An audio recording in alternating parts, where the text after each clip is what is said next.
quelques agriculteurs qui participent au collectif d'agriculteurs et d'agricultrices contre les normes. Et on a trouvé des points de convergence avec les luttes qu'on mène chacun sur nos territoires, dans nos fermes, et qu'on a pu occasionnellement aussi venir mener ici à la ZAD. On trouve des convergences entre ce qui se passe sur nos fermes actuellement et depuis déjà plusieurs années, et ce qui pourrait se passer peut-être ici à Notre-Dame-des-Landes. Le collectif s'est créé en 2017, à l'été 2017, après que l'État passe un palier supplémentaire dans sa manière d'éliminer les agriculteurs. Et cette fois-ci, c'est par les balles qu'il a tué un agriculteur en Saône-et-Loire, Jérôme Laronze, qui tentait de fuir un contrôle. Jérôme Laronze subissait un harcèlement administratif depuis 2010. Il était harcelé notamment par la TDPP.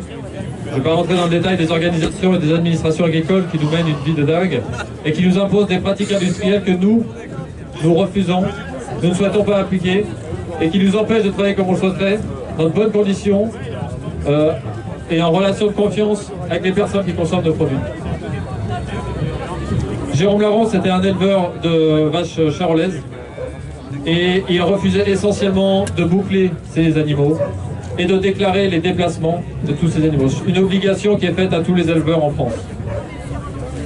Après plusieurs contrôles qui se sont passés avec des gendarmes, donc où il était pris entre des gendarmes pendant que des inspecteurs contrôlaient ces animaux, il y a eu plusieurs cas d'accidents, notamment un où il a perdu des animaux du fait des contrôleurs qui ont précipité les animaux dans un ravin et il a perdu à cette occasion 2 animaux. En 2017, les contrôleurs sont revenus sur sa ferme à l'improviste. 3 contrôleurs, 6 gendarmes, alors qu'il était en train d'effectuer son travail. Et à la suite de discussions un peu longues et l'éventualité d'un internement à l'hôpital de force, il a décidé de fuir, d'abord en tracteur, puis il est revenu chercher une voiture, une fuite qui a duré 10 jours, pendant laquelle il a été parfaitement clair sur les intentions politiques de son geste, de refuser l'hyperadministration. Et je vais vous lire ce qu'il a écrit et qui a été repris dans le journal local. L'hyperadministration n'apporte rien aux agriculteurs, sinon de l'humiliation et des brimades. Cela ne rapporte qu'aux marchands et aux intermédiaires. Mon cas est anecdotique, mais il illustre l'ultra-réglementation qui conduit à une destruction des paysans. Voilà. Et depuis la mort de Jérôme, nous avons formé ce collectif qui s'oppose aux conditions industrielles qui nous sont faites.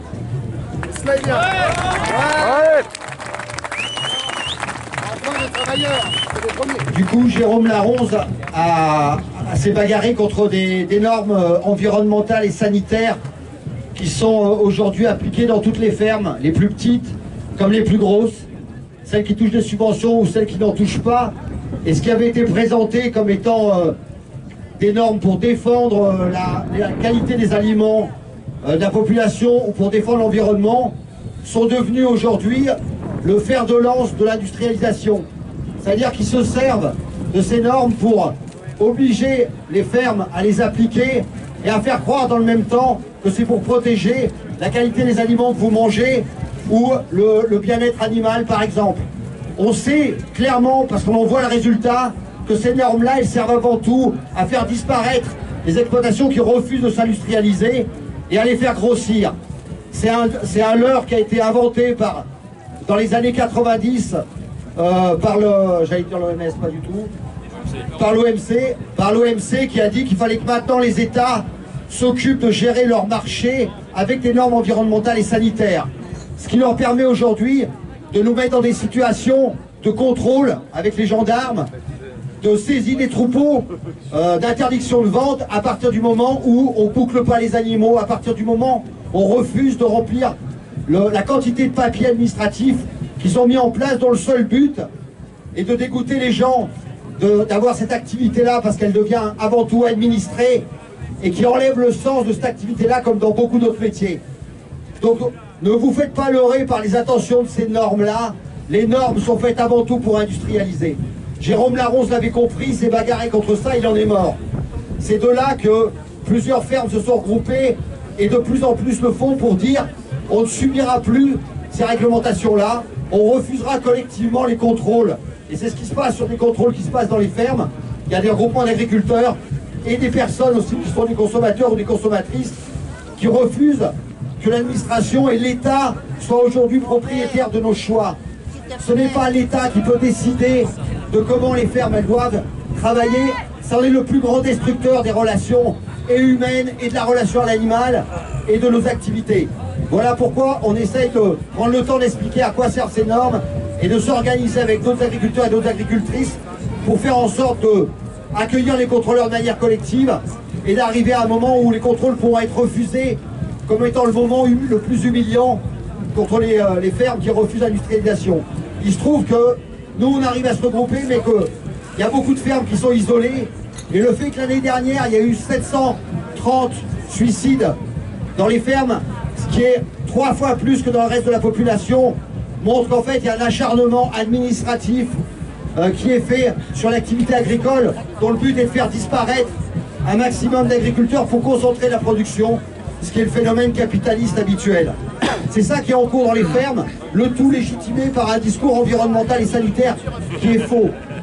Voilà, donc il y a aujourd'hui beaucoup de pression, beaucoup de découragement dans les fermes à cause de cette situation et d'une activité qui était une des activités les plus libres, qui est aujourd'hui devenue, à cause des choix de l'État, des choix de l'industrie et des choix syndicaux qui ont décidé de rentrer dans la cogestion de l'activité agricole, les syndicats refusant de s'opposer à l'administration, mais participant même à créer des nouvelles réglementations, laissent seules les fermes qui refusent d'appliquer ces réglementations comme était Jérôme Laronce. Voilà. On veut plus de cette solitude, on veut plus que des gars comme Jérôme Laronce puissent mourir tout seuls, alors que d'autres gens pensent la même chose. On veut plus se cacher de ne pas respecter ces réglementations parce que c'est elles qui contribuent à ce qu'on n'arrive pas à en vivre et à ce que vous mangez de la merde. On fait donc en sorte que les fermes se regroupent et qu'on puisse expliquer tout ça. Bravo. Et nous sommes persuadés d'une chose, c'est que ce qui se passe sur la ZAD depuis 10 ans, cette manière d'occuper le territoire, les sols, les terres, en dehors de tout cadre administratif, en dehors de tout cadre de l'État, est exactement le combat qu'on essaye de mener dans nos fermes, et que c'est pas la victoire contre l'aéroport aujourd'hui qui annonce la victoire future de l'usage de ces terres. C'est qu'il faut aujourd'hui, dès maintenant, continuer à lutter contre ces administrations qui organisent la normalisation de nos vies.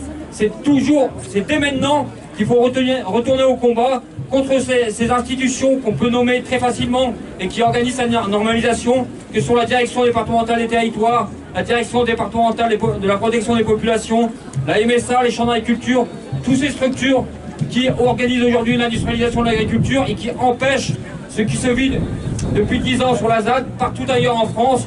Et on sait très bien que s'il y a victoire sur le foncier aujourd'hui dans une quelconque négociation, l'administration ne tardera pas à arriver derrière pour remettre au pas tout le monde. Et si on veut aujourd'hui sauver 10 ans d'expérience complètement hors cadre sur la ZAD, c'est en reprenant dès maintenant le chemin du combat, de la lutte contre ces institutions. Bravo.